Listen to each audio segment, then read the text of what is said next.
Yes. ध्यान से देखना बेटा, बहुत ही इंपॉर्टेंट कॉन्सेप्ट, बुक्स में नहीं है, अंडरस्टैंडिंग में बहुत ज्यादा काम आएगा।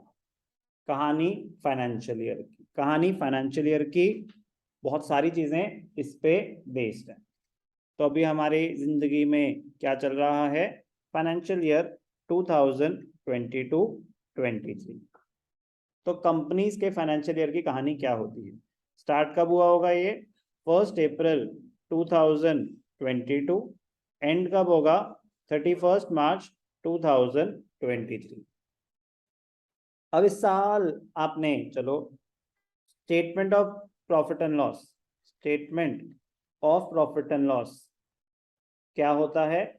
फॉर द ईयर एंडिंग और एंडेड 31 मार्च 2023 ये बनेगी। और बैलेंस शीट कब बनेगी? Balance sheet as at, balance sheet as at 31 March 2023। ये दो फाइनेंशियल स्टेटमेंट्स बनती हैं, इस डेट की बनती हैं। बट ये बनती किस दिन होंगी? क्या ये 31 मार्च को रेडी हो जाती हैं कि एकदम से कंप्यूटर में आपने प्रिंट की कमांड दी और फाइनेंशियल स्टेटमेंट्स रेडी हैं?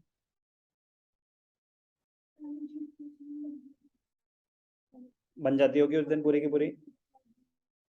नो नो, ध्यान से देखना, statement of profit and loss for the year का मतलब होता है कि पूरे साल से रिलेट करता है। ऐसा नहीं कि पूरे साल बनता रहा होगा, बनता ये साल के एंड में ही है, but it relates to the entire period. Balance sheet is a financial statement of the company. It is a statement which shows balances of all the assets and liabilities on a particular date. वो उस दिन के balance होते हैं, इसीलिए उसको balance sheet as eight बोला जाता है। इनकम उस पूरे साल की है, एक्सपेंसेस उस पूरे साल के हैं, बनते ये सभी at the end of the period है। Accounting process, identification, measurement, recording हो गई, क्लासिफिकेशन हो गई, फिर समराइजिंग हो गई। पहले ट्रायल बैलेंस बनता है at the end of the period, trial balance के बेसिस पे फाइनेंशियल स्टेटमेंट्स बनती हैं। तो these are prepare at the end of the period. My point is कि क्या on the last day of the financial year ये सब ready होती होंगी? नो। रेडी होती होंगी कि नहीं होती होंगी? यस और नो?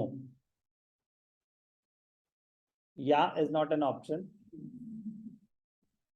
यस आपने बोला, नो आपने फाइनली क्या बोलना है? Yes. 3:1। Yes, yes, no. Okay, no, no idea वाला नो था ये। No, no means no. Yes, no, no idea, no, yes, sure, not sure. तो फिर क्या जनता की राय के साथ जा रहे हैं या मतलब मेरे हिसाब से यस? Okay, no. ऑनलाइन वाले कुछ कहना चाहेंगे? Pritish, are you free? Sir no. You are not free? या सॉरी सर। स्टेटमेंट्स रेडी नहीं होती होंगी उस दिन? सर नहीं होती होंगी। यस। No sir. पलक, आप कुछ कहना चाहेंगे? Yes sir. मतलब आप कुछ कहना चाहेंगे या फाइनेंशियल स्टेटमेंट्स रेडी होती होंगी? सर रेडी होती होंगी। ओके, करेक्ट आंसर नहीं था ये। इम्पॉसिबल, इम्पॉसिबल कि 31 मार्च को फाइनेंशियल स्टेटमेंट्स रेडी हो। आप सोचो, आप कह रहे हो कि उस दिन तक की सारी ट्रांजैक्शंस कंसोलिडेट हो चुकी हैं और फाइनेंशियल स्टेटमेंट बन गए। अरे रिकॉर्डिंग हो चुकी होगी ना, तो भी बहुत बड़ी बात है। अगर आपकी उस दिन की रिकॉर्डिंग भी कंप्लीट हो गई ना, तो भी बहुत बड़ी बात है। सब कंप्यूटराइज्ड है, मान लिया कि जैसे आप रिकॉर्डिंग करते हैं साइमल्टेनियसली सब कुछ हो रहा है। मैं कह रहा हूँ कितनी सारी प्रोविजनिंग करनी होती है। अभी आप किसी से कस्टमर से बात कर रहे हो कि यार ये बिल इशू करा हुआ है, बता इसमें अभी पैसे तो आए नहीं है, दिखाना है उस पीरियड में या आगे करना है, क्या करना है?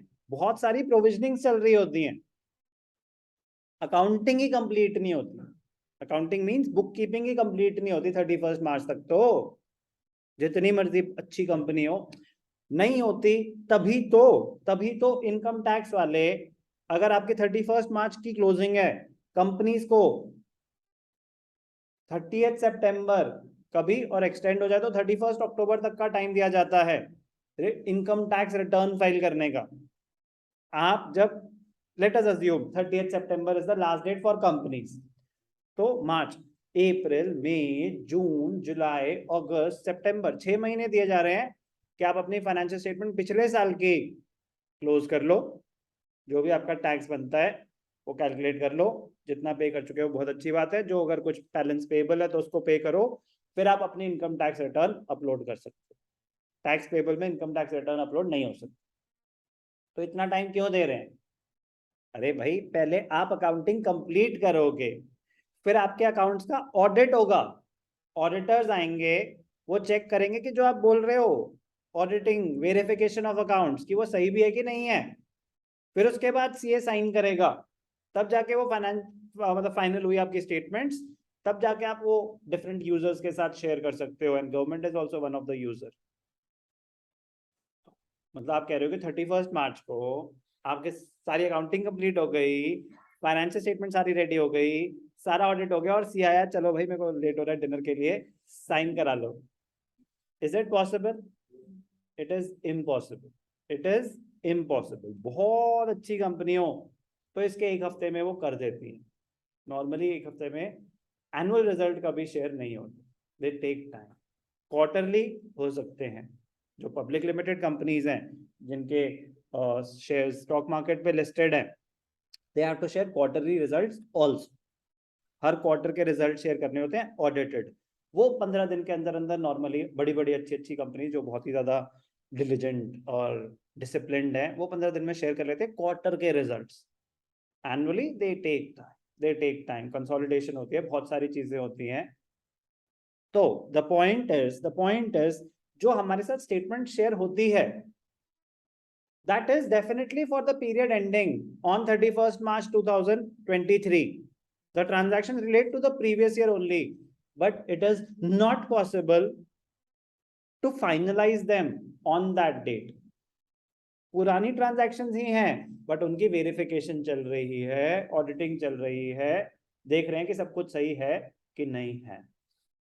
तो ऑडिटिंग कब होती होगी? 31 मार्च के बाद या 31 मार्च से पहले? ऑब्वियसली ऑडिटिंग का मतलब है वेरिफिकेशन ऑफ अकाउंट्स। अकाउंट्स बन जाएंगे तभी तो वेरीफाई होंगे। तो पहले तो कम से कम हफ्ता, 10 दिन, 15 दिन कंपनी खुद ही लेती है अकाउंटिंग कंप्लीट करने में। उसके बाद वो ऑडिटर्स को नॉर्मली मई में, जून में, जुलाई में ऑडिटर्स को बुलाया जाता है। काफी होता है क्लोजिंग चल रही है, क्लोजिंग चल रही है, क्लोजिंग तो बाद में ही होगी, मार्च में नहीं क्लोजिंग चल रही होती। मार्च में उनकी क्लोजिंग चल रही होती है जो अपने एंड पे कर रहे होते हैं। तो जो सीए वाले बिजी होते हैं वो तो जुलाई अगस्त सितंबर में बिजी होते हैं, क्योंकि अब वो वेरिफिकेशन कर रहे हैं, ऑडिट कर रहे हैं। तो जो नेक्स्ट ईयर शुरू हुआ, फाइनेंशियल ईयर 23-24 नेक्स्ट ईयर शुरू हो गया, तो बट इसमें मई, जून, जुलाई में क्या होता है? Auditing and finalisation, auditing and finalisation of accounts.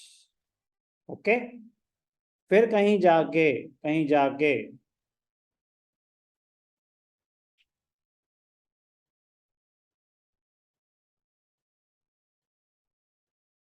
जुलाई अगस्त में क्या होती है?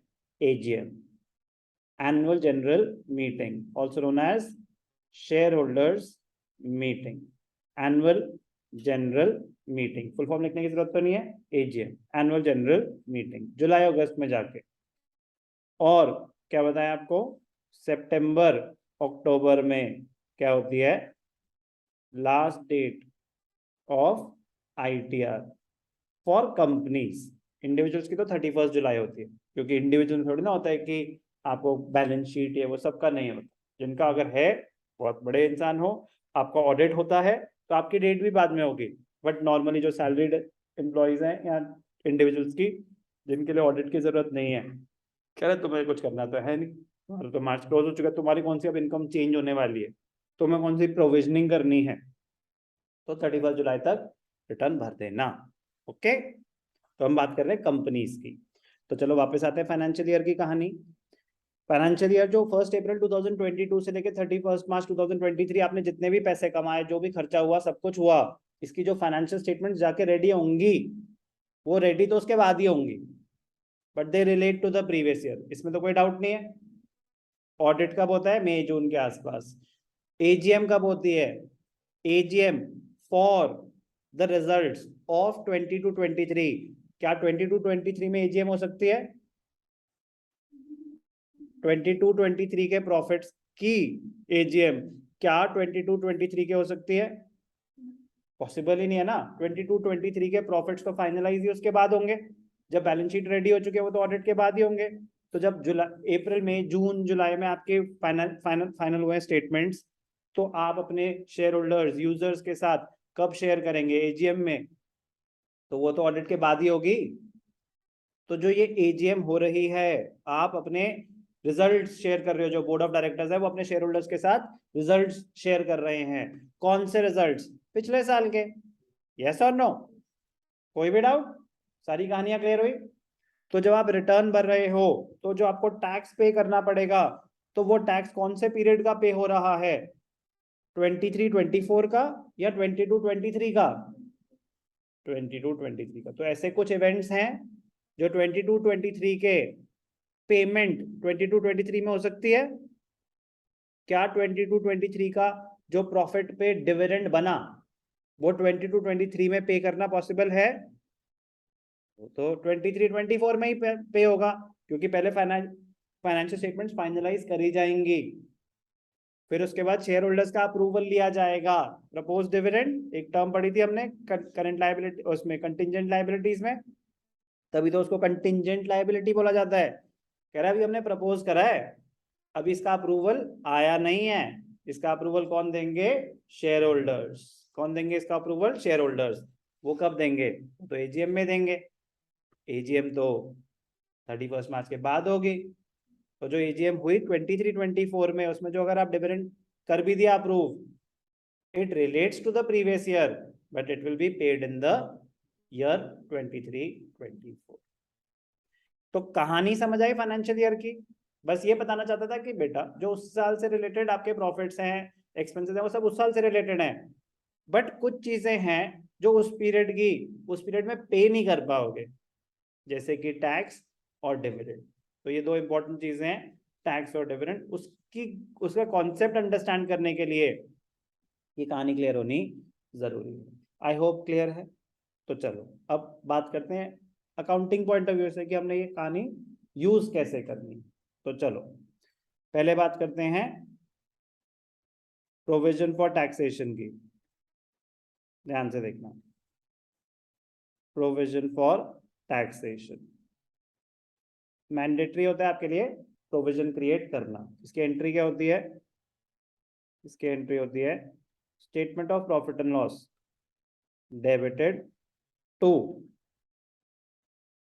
Provision for taxation. ये क्या है? When provision is made. जब आप प्रोविजन क्रिएट कर रहे हैं, प्रोविजन इज मेड और प्रोविजन इज क्रिएटेड, तो एंट्री है statement of profit and loss to provision for taxation. आप अपने प्रॉफिट्स में से कुछ अमाउंट सेट असाइड कर रहे हैं, जैसे कि अभी हमने देखा था statement of profit and loss, उसमें क्या होता है? पीबीटी। पीबीटी में से जितना भी आपका प्रॉफिट बिफोर टैक्स था, कुछ आपने प्रोविजन क्रिएट करा, तो ये जो टैक्स है ये और कुछ नहीं, आपका क्या है? Provision for taxation. किस साल का प्रोविजन है ये? करंट ईयर का। यस और नो? कि करंट ईयर के लिए इस साल के जो प्रॉफिट्स हैं उसी पे जितना आपका टैक्स बनता है, आप प्रोविजन क्रिएट कर रहे हो, प्रॉफिट में से कुछ अमाउंट सेट असाइड कर रहे हो कि भैया इतना मुझे अभी टैक्स पे करना है, जो बच गया वो प्रॉफिट आफ्टर टैक्स है। कोई भी डाउट?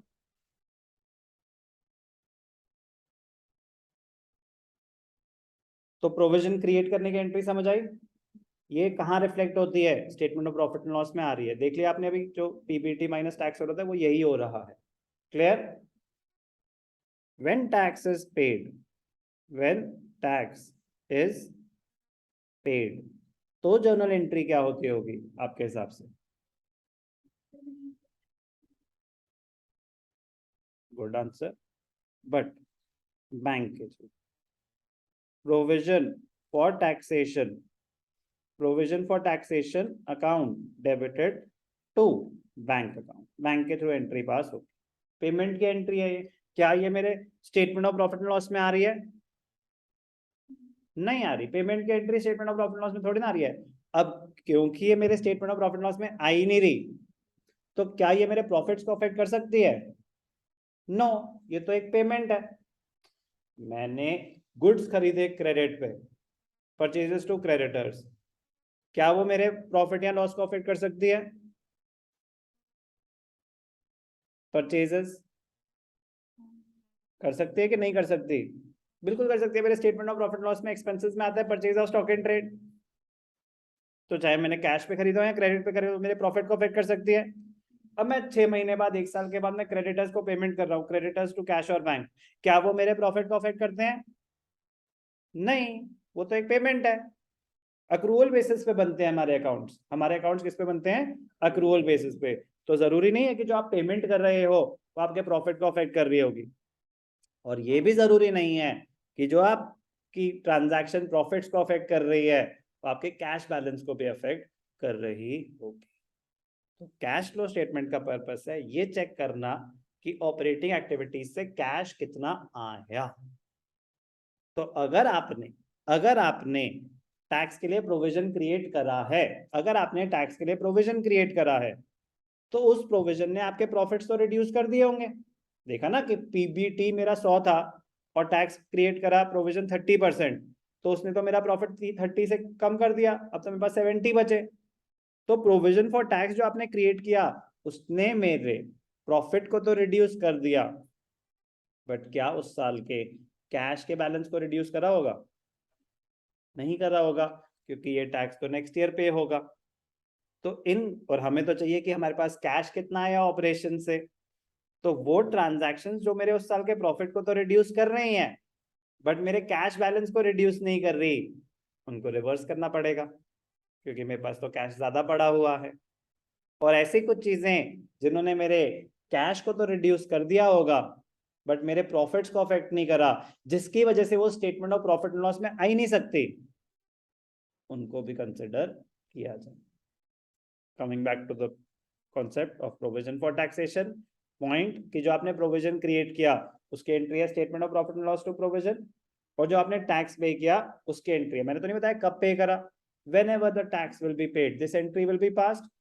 अब कॉन्सेप्ट जो हमने सीखा उसको यूज करते हैं।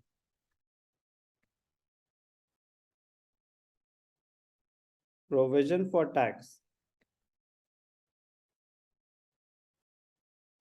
For the year 2022-23 will be created in the financial year 22-23, yes or no? Provision will be created in that year, but the tax will be paid in the financial year 23-24. Therefore,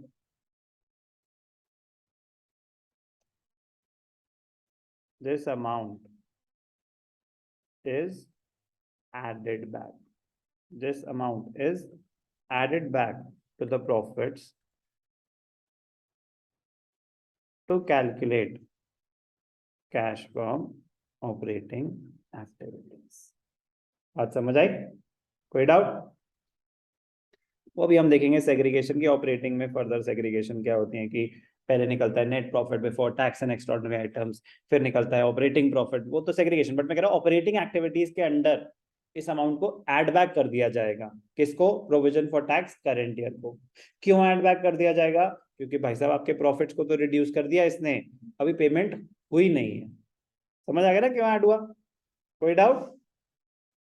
तो बेटा अगर 22-23 का provision पे होगा 23-24 में, तो 22-23 में भी तो कुछ पेमेंट होगी। जो 21-22 का टैक्स का प्रोविजन होगा वो कब पे किया जाएगा? करंट ईयर में। वो पे तो होगा करंट ईयर में, बट या क्या वो करंट ईयर के statement of profit and loss में कहीं आ रहा होगा? कह रहे हो करंट ईयर का है ही नहीं, तो वो करंट ईयर का नहीं है तो आपके प्रॉफिट्स में तो कहीं एडजस्टेड है नहीं, बट आपकी पेमेंट तो हुई है, तो उसने आपके पैसों को तो अफेक्ट कर दिया होगा, और पैसों के बैलेंस को बढ़ा दिया होगा या कम कर दिया होगा? कम कर दिया होगा। तो अगर आपको चेक करना है कि एक्चुअली आपके पास हैं कितने, तो वो खर्चे आपको माइनस करने पड़े। तो ध्यान से देखना।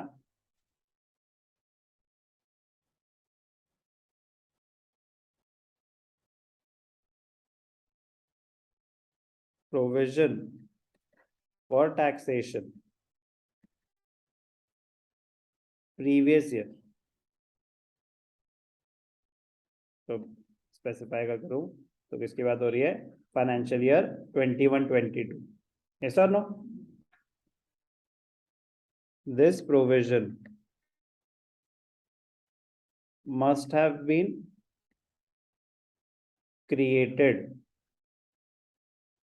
in the financial year 2021-22। और जब प्रोविजन क्रिएट करते हैं तो एंट्री पास करते हैं statement of profit and loss to, तब आपके प्रॉफिट्स में से वो उतना सेट असाइड हो रहा है। तो ये प्रोविजन 21-22 में क्रिएट हुआ होगा या 22-23 में? 21-22 में। हम तो हमारे लिए तो करंट ईयर फाइनेंशियल ईयर जो है इसको बोलते हैं करंट ईयर।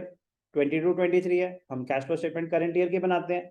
तो जब करंट ईयर की कैश फ्लो स्टेटमेंट बना रहे हैं, अगर आपके पास पिछले साल का प्रीवियस ईयर का प्रोविजन फॉर टैक्सेशन है, क्या वो करंट ईयर के प्रॉफिट्स को अफेक्ट करता है? Provision for taxation previous year financial year 21-22, it must have been created in the year 21-22। क्या ये करंट ईयर के प्रॉफिट्स को अफेक्ट करता है? नो, नो, नहीं करता, क्योंकि ये पिछले साल के statement of profit and loss में आया होगा। मेरे इस साल के प्रॉफिट से इसका कोई लेना देना नहीं है, मेरे statement of profit and loss में आ ही नहीं रही। तो जो चीज मेरे statement of profit and loss में आ ही नहीं रही, वो मेरे प्रॉफिट्स को अफेक्ट नहीं कर सकती। सर आ नहीं रही लेकिन पेमेंट तो करनी पड़ेगी, हाँ, तो फिर वो मेरे कैश बैलेंस को अफेक्ट करेगी, बैंक बैलेंस को अफेक्ट करेगी, प्रॉफिट्स को नहीं। This provision must have been created in the financial year 21-22, but it will be paid. It will be paid in the current year, that is 22-23. Therefore, it will reduce the cash or cash equivalents of the current. Yes or no? Therefore, this amount, किस amount की बात हो रही है? Provision for taxation previous year. Therefore, this amount will be deducted. Therefore, this amount will be deducted while calculating cash from operating activities. कोई भी doubt? कोई भी डाउट? तो अगर मैं इसको समराइज करना चाहूं, जो आपको बात बताना चाहिए कैलकुलेशन के लिए, वो सिंपल सी है।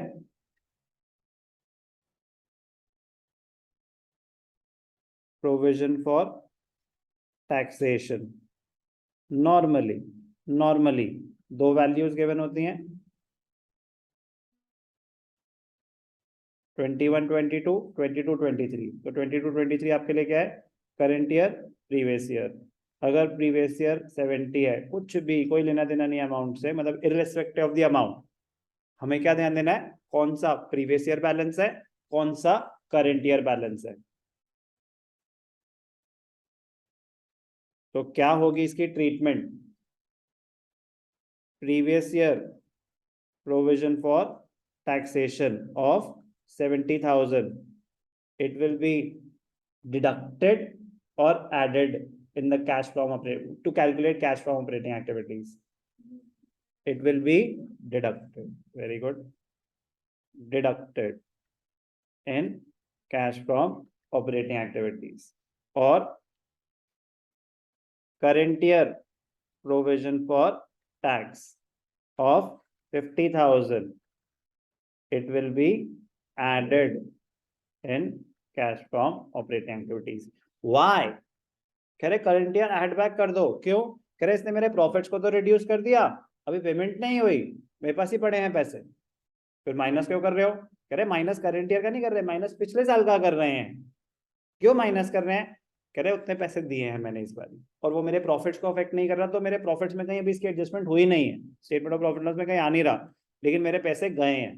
तो मुझे अगर एक्चुअल चेक करना है कि मेरे पास अभी कितना पड़ा होगा ऑपरेशन से जो जनरेट हुआ है, तो ये एडजस्टमेंट करनी पड़ेगी. If only one value is given for provision for taxation, कभी कभी होता है कि provision for taxation 10,000, 50,000, irrespective of the amount, कुछ नहीं बता रहा करंट ईयर का है या प्रीवियस ईयर का है, कुछ नहीं बताया उसने क्वेश्चन में करंट ईयर का है या प्रीवियस ईयर का है. if only one value is given for provision for taxation,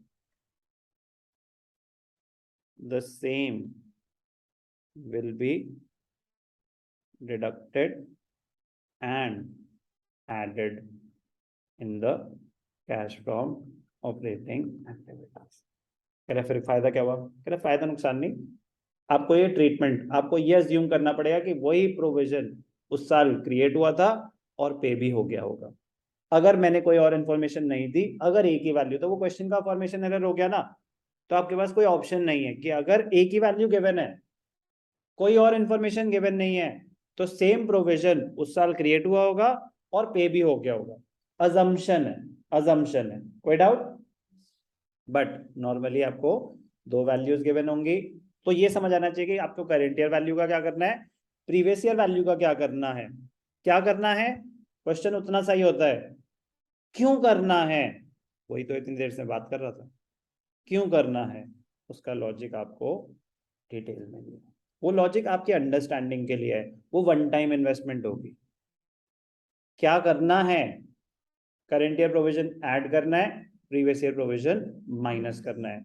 वो आपका हर बार ही आएगा. तो प्लीज लॉजिक के साथ चलेंगे तो याद नहीं करना पड़ेगा, आपको समझ आ रहा होगा कि हो क्या रहा है.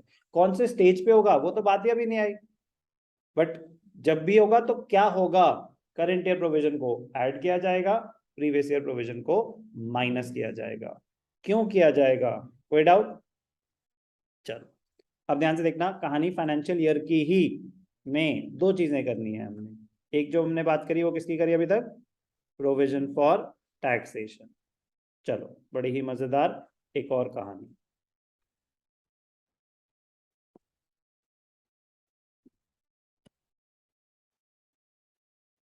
Dividend.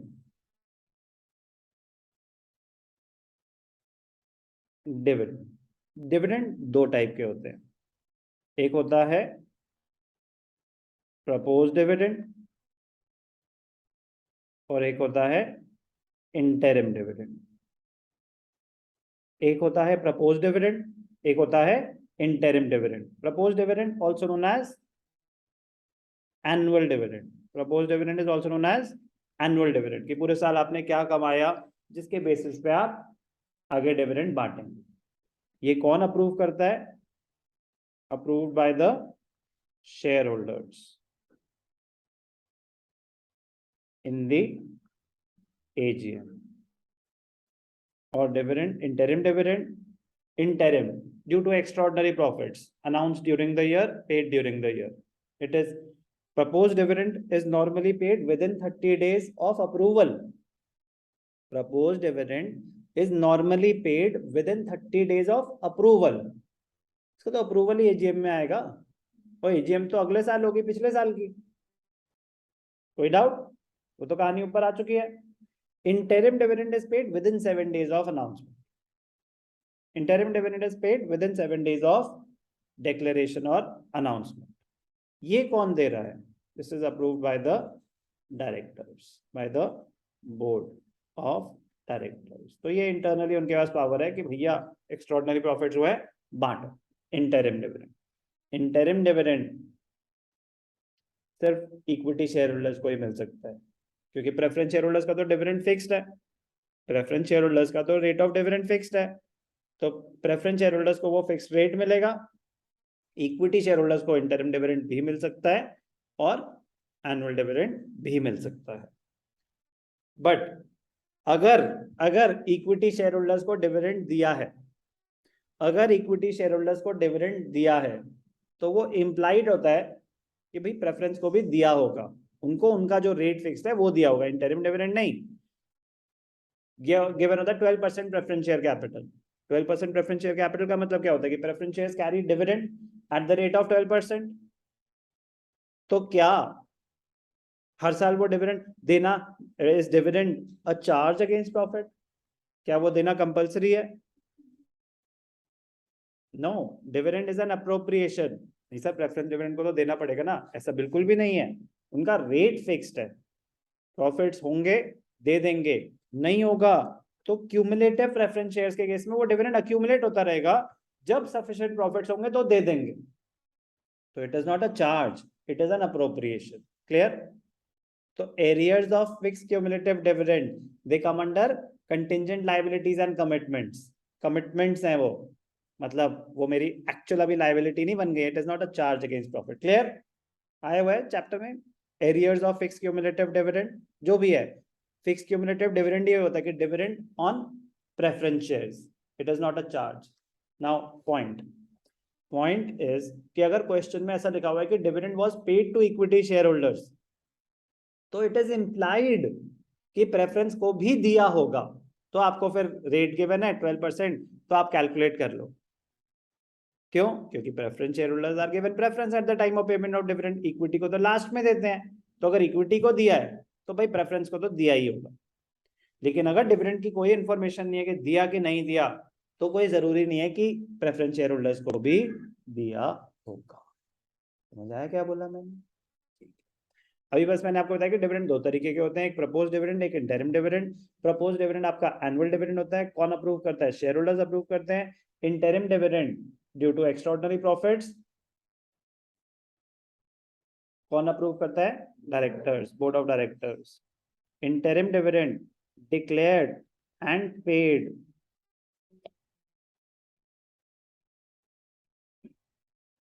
in the same year within 7 days of declaration। Sir अगर 31 मार्च को डिक्लेयर हुआ तो 7 अप्रैल को जाके तब तक का टाइम है ना हमारे पास। भाई इम्प्लाइड होता है कि अगर आपको इंटरिम डिविडेंड का फिगर कुछ दे रखा है ना, तो वो इम्प्लाइड है कि वो सेम ईयर में ही डिक्लेयर भी हो गया होगा और पे भी हो गया होगा। बट प्रपोज डिविडेंड पे ये कहानी अप्लाई होगी फाइनेंशियल ईयर की। Exactly same logic as provision for taxation. तो जो आपने प्रपोज किया है डिविडेंड, जो आपने प्रपोज किया है डिविडेंड फॉर द ईयर 22-23, इसका मतलब क्या होता है? सर गिवन है कि propose dividend for the year 22-23 इस वाज 5 लाख। इस लाइन का मतलब क्या है मार्वल? इस लाइन का मतलब क्या है? Propose dividend for the year 22-23 was 5 lakh.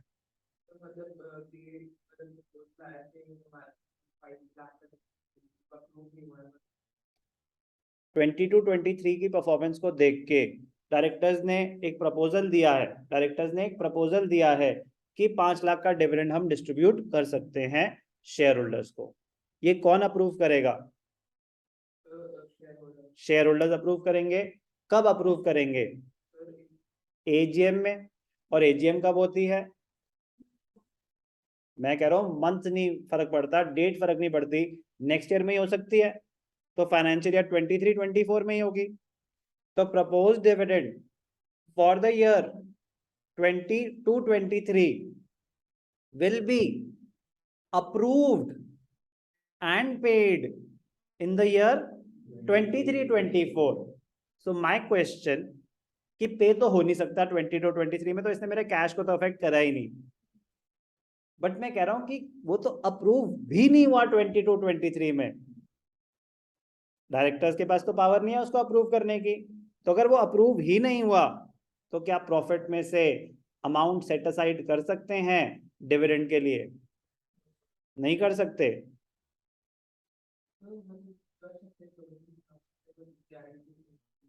कर सकते हैं कि नहीं कर सकते हैं? कर सकते हैं, sure. My question is, payment तो हो नहीं सकती, वो तो शेयर होल्डर्स बताएंगे। क्या क्या 22-23 के लिए जो प्रपोज डिविडेंड है उसके लिए amount set aside, provision create 22-23 के प्रॉफिट्स में से कर सकते हैं कि नहीं कर सकते हैं?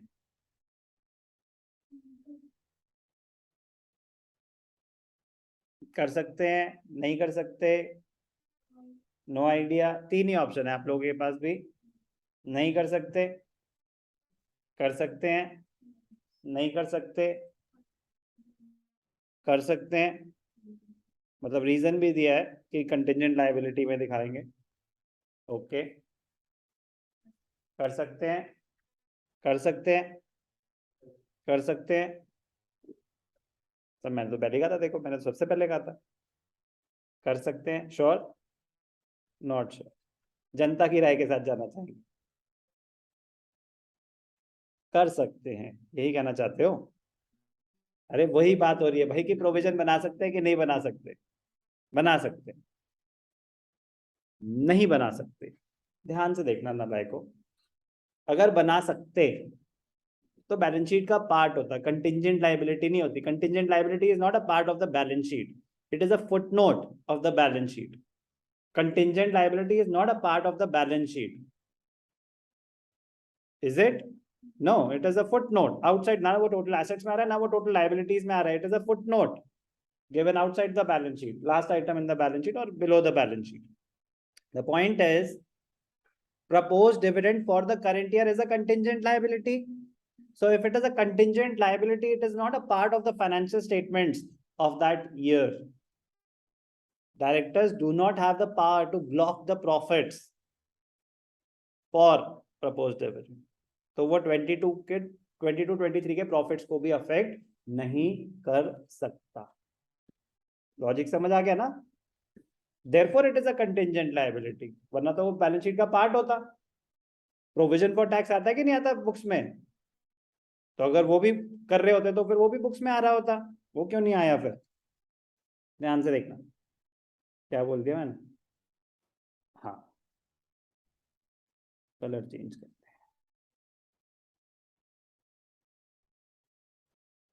Proposed dividend for the current year 22-23, for the year 22-23, proposed dividend for the current year 2020-23 will be approved in the AGM that will be conducted in the financial year 2023-24. No provision or payment can be made for the proposed dividend of current year, that is 22-23, till it has been approved in the AGM. Till it has been approved in the AGM. Wait out. No provision or payment can be made for proposed dividend of current year till it has been approved in the AGM. तो मतलब आगे मतलब बताते हैं। हो गया वैसे तो मतलब खत्म। It will be treated as a contingent liability. It will be treated as a contingent liability. Contingent liability में और मे नॉट अराइज। हो सकता है शेयर होल्डर्स कहेंगे नहीं नहीं कोई डिविडेंड देने की जरूरत नहीं है, एक्सपेंशन के लिए पैसों को यूज किया जाए, कुछ भी हो सकता है। Therefore it is not shown in the cash flow statement. पूरी स्टेटमेंट में ही कहीं नहीं आता, ऑपरेटिंग एक्टिविटीज तो छोड़ो, वो पूरी कैश फ्लो स्टेटमेंट में ही कहीं नहीं आएगा। As it is neither affecting the profits of 22-23 or the cash and cash equivalents of 22-23। समझ आए? तो जब वो मेरे प्रॉफिट्स को अफेक्ट नहीं कर रहा, वो मेरे कैश, वो कैश फ्लो ही नहीं है, तो जो कैश फ्लो नहीं है वो तो कैश फ्लो स्टेटमेंट का ही पार्ट नहीं है। तो propose dividend for the current year, किसकी बात हो रही है? Propose dividend for the current year. तो करेंट ईयर का जो है उसके साथ ये हो रहा है। तो सर अगर पिछले साल का कुछ प्रपोज डिविडेंड होगा, अगर 21-22 का कोई प्रपोज डिविडेंड होगा, वो कब जाके अप्रूव होगा? तो करेंट ईयर में अप्रूव होगा वो। तो करेंट ईयर में अगर अप्रूव हुआ तो कब प्रॉफिट में से सेट असाइड कोई भी पेमेंट बिना प्रोविजन क्रिएट करे नहीं हो सकती। कंपनीज में कोई भी पेमेंट बिना प्रोविजन क्रिएट करे नहीं हो सकती। तो you have to first set aside amount out of profits, then only payment will be made. So my question is कि जो प्रपोज डिविडेंड है फॉर द फाइनेंशियल ईयर 21-22 और द प्रीवियस ईयर, उसका अप्रूवल कब आएगा? 21-22 आया तो 22-23 में आ सकता है। तो क्या वो 22-23 के प्रॉफिट्स को अफेक्ट करेगा?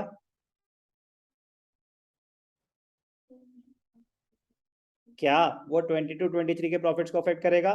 बिल्कुल करेगा, क्योंकि पहले तो आप प्रॉफिट्स में से अमाउंट सेट असाइड कर नहीं सकते और पिछले साल की बुक्स तो क्लोज हो चुकी हैं, तो वो करेंट ईयर के प्रॉफिट्स में से ही तो सेट असाइड किया जाएगा। तो क्या वो मेरे करेंट ईयर के प्रॉफिट्स को रिड्यूस करेगा? बट क्या वो करेंट ईयर का एक्सपेंस है?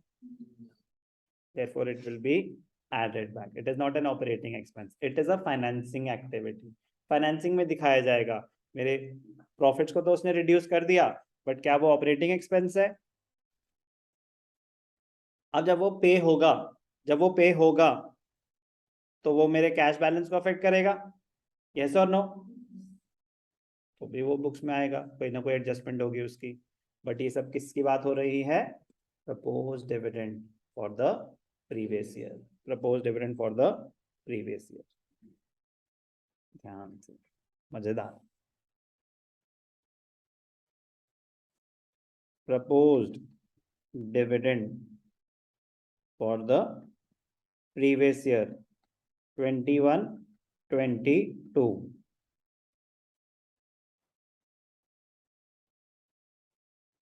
it will be approved and paid. It will be approved and paid in the current year, that is 22-23. Yes or no? It will affect the profits and cash balance of the current year. Nature क्या होता है dividend paid? Operating, investing या financing? Shaurya, correct. तो it is a financing activity, it will affect the profits and cash balance और cash balance of the current year. It is a financing activity. It is a financing activity. Therefore, while preparing cash flow statement, it will be added back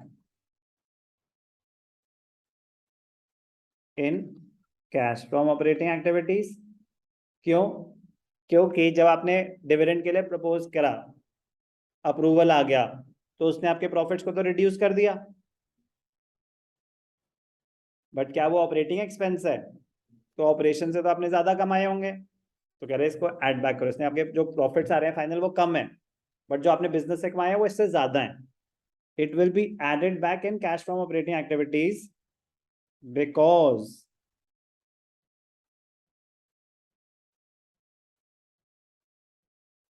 the above adjustment has reduced the profits for the current year, but it is not an operating activity. It is a financing activity. मुझे दोबारा लिखने की जरूरत तो नहीं है, तो इसलिए वो एड बैक हो रहा है।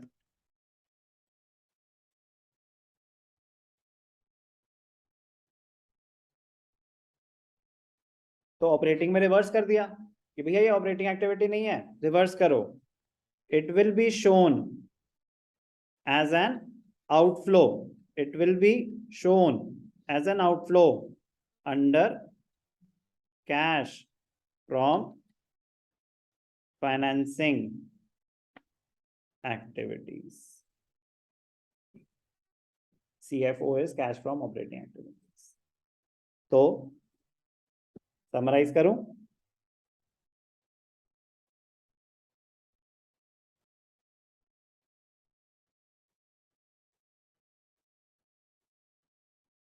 अकाउंटिंग ट्रीटमेंट के लिए आपके लिए बस समरी काफी है, बाकी कहानी आपके अंडरस्टैंडिंग के लिए बहुत जरूरी है। तो समरी बस क्या कहती है? Propose dividend current year, propose dividend previous year. आपको दो वैल्यूज गिवन होंगी, नॉर्मली दो वैल्यूज गिवन होती हैं। करेंट ईयर का क्या करेंगे? कह रहे कुछ भी नहीं करेंगे, it is not a part of cash flow statement. कह रहे उसको तो कंप्लीटली इग्नोर कर दो, क्योंकि ना तो वो प्रपोज हुआ है, ना वो अप्रूव हुआ है, ना वो पे हुआ है, कंप्लीटली इग्नोर कर दो। प्रीवियस ईयर का क्या करेंगे? कह रहे इसके दो ट्रीटमेंट हैं, ऑपरेटिंग एक्टिविटीज में और फाइनेंसिंग में। ऑपरेटिंग एक्टिविटीज में इट विल बी एडेड, वहां पे डिडक्टेड नहीं होता, outflow, it is a negative item. तो इन्वेस्टिंग फाइनेंसिंग में हम किसी चीज में ऐड और सब्ट्रैक्ट नहीं कर रहे होते। इनफ्लोज पॉजिटिव वैल्यूज होती हैं, आउटफ्लोज नेगेटिव वैल्यूज होती हैं, बट एक तरह से वो माइनस ही हो रहा है। But the point is treatment क्या होगी प्रपोज डिविडेंड की? Current year completely ignored. क्यों? समझ आ गया? क्लियर? डिविडेंड दो टाइप के होते हैं, एक प्रपोज डिविडेंड, अभी तक हम जो बातें सुन रहे थे किसकी सुन रहे थे? Propose dividend. और एक होता है इंटरिम डिविडेंड। एक क्या होता है? Interim dividend.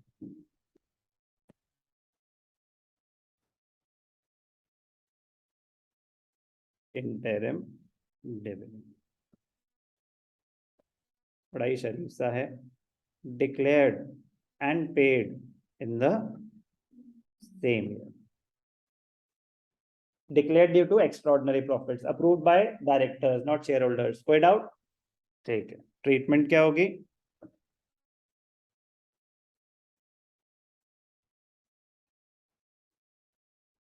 Operating activities, financing activities. Operating activities added back. क्यों? क्योंकि इसने मेरे प्रॉफिट्स को रिड्यूस कर दिया, बट ये कोई ऑपरेटिंग एक्सपेंस नहीं है। Same logic as was given for the proposed dividend of previous year. इसने मेरे प्रॉफिट्स को तो रिड्यूस कर दिया, बट ये ऑपरेटिंग एक्सपेंस नहीं है। क्या है ये? फाइनेंसिंग एक्टिविटी है, तो वहां पे इसको शो किया जाएगा एज एन आउटफ्लो। आपने पूछा था क्वेश्चन मेरे से कि dividend declared by directors, inflow outflow no flow, समझ आया ना? आउटफ्लो क्यों? क्योंकि जो डिविडेंड डिक्लेयर्ड बाय डायरेक्टर्स है वो किसी के अप्रूवल की वेट करने की जरूरत नहीं है, वो तो पे होगा ही होगा।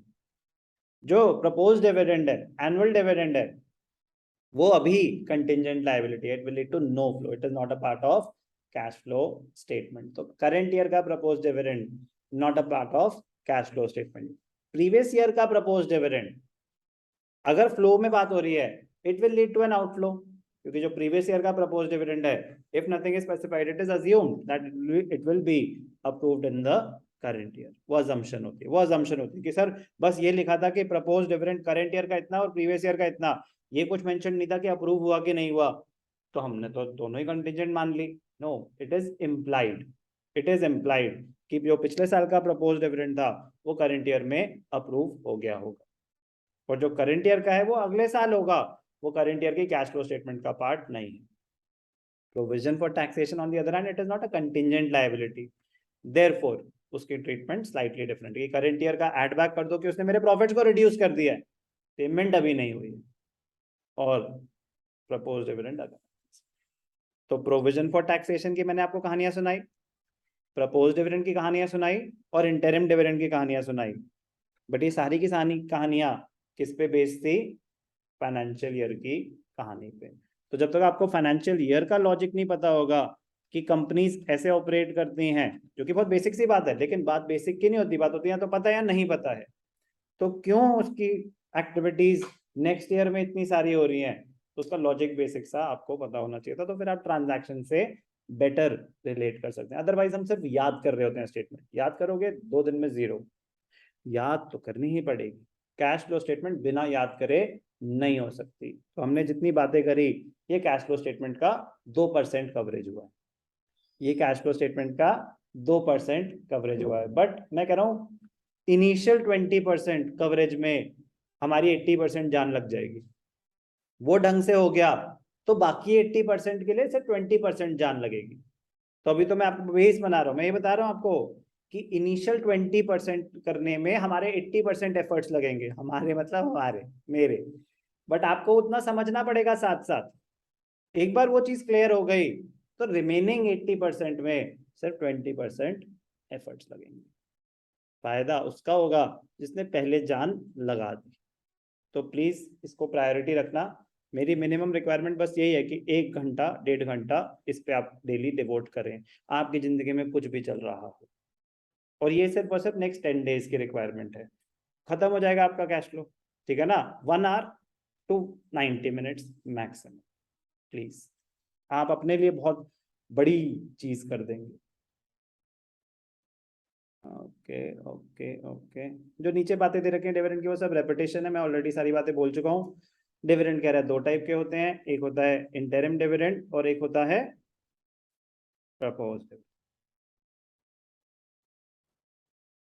Interim dividend declared approved by board of directors.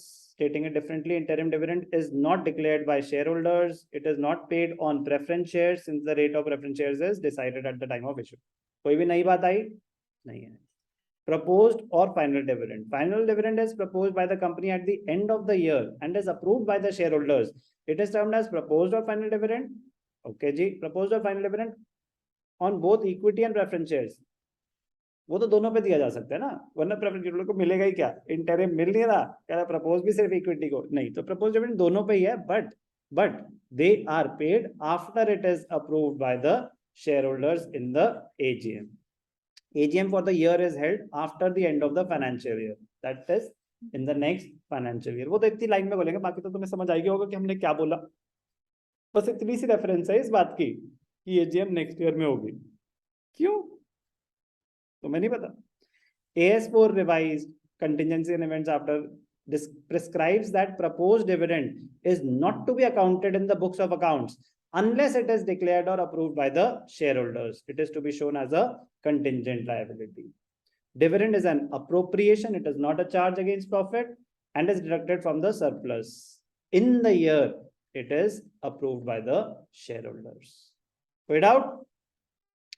Dividend on preference shares, it is paid on paid up share capital, it is paid on the preference shares if dividend is paid on equity shares। मैं कह रहा हूं कि अगर question में कुछ mention नहीं है कि डिविडेंड पे हुआ या नहीं हुआ तो किसी को नहीं मिलेगा, लेकिन अगर ये मेंशन है कि dividend was paid on equity shares तो फिर प्रेफरेंस शेयर्स को भी दिया जाएगा, तो फिर प्रेफरेंस शेयर्स को भी एडिशनली आपको कैलकुलेट करके देना पड़ेगा, कि मतलब वो एक हिडन एडजस्टमेंट हो गई कि अगर इक्विटी शेयर होल्डर्स को दे रहे हैं तो प्रेफरेंस शेयर होल्डर्स को तो दिया ही होगा।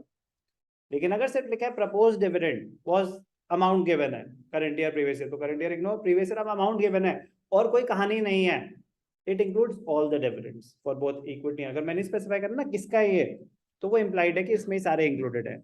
लेकिन अगर स्पेसिफाइड है कि इक्विटी है, तो आपको कैलकुलेट करना पड़ेगा, अगर प्रेफरेंस शेयर एग्जिस्ट करते हैं तो उनका परसेंटेज के हिसाब से कितना बनता है, वो ऐड करके टोटल आप पे करें। समझ आई बात? कोई doubt? Payment of declared dividend, the amount or proposed has been declared by the shareholders is transferred to a separate bank account and is paid within 30 days of being declared. तो हमारे लिए काम की बात क्या है? Interim dividend declared and paid in the same year, वही amount add होगा, वही अमाउंट माइनस होगा, ऐड होगा ऑपरेटिंग में, माइनस आउटफ्लो शो किया जाएगा फाइनेंसिंग में। Propose dividend current year completely ignore, previous year operating में ऐड बैक हो जाएगा, फाइनेंसिंग में एज एन आउटफ्लो शो किया जाएगा। क्या था ये? Concept of financial year. But उसके साथ साथ हम बहुत ही ज्यादा इंपॉर्टेंट चीजें सीखे, treatment of provision for taxation and treatment of dividend. बहुत ज्यादा, मतलब सबसे कॉमन एडजस्टमेंट्स हैं ये। बट प्रोविजन फॉर टैक्सेशन में आगे जाके हम सीखेंगे वेरिएशंस भी, एडजस्टमेंट्स भी हो सकती हैं। कि ये तो है ना कि करंट ईयर और प्रीवियस ईयर से दो बैलेंसेस दे रखे हों, इन दो के अलावा कोई एडजस्टमेंट भी आ जाए तो फिर अकाउंट बनता है। वो बहुत छोटी सी चीज है, बट वो आगे की बात है। अभी जो बातें बताई उतनी पता होनी चाहिए। This was a long recording.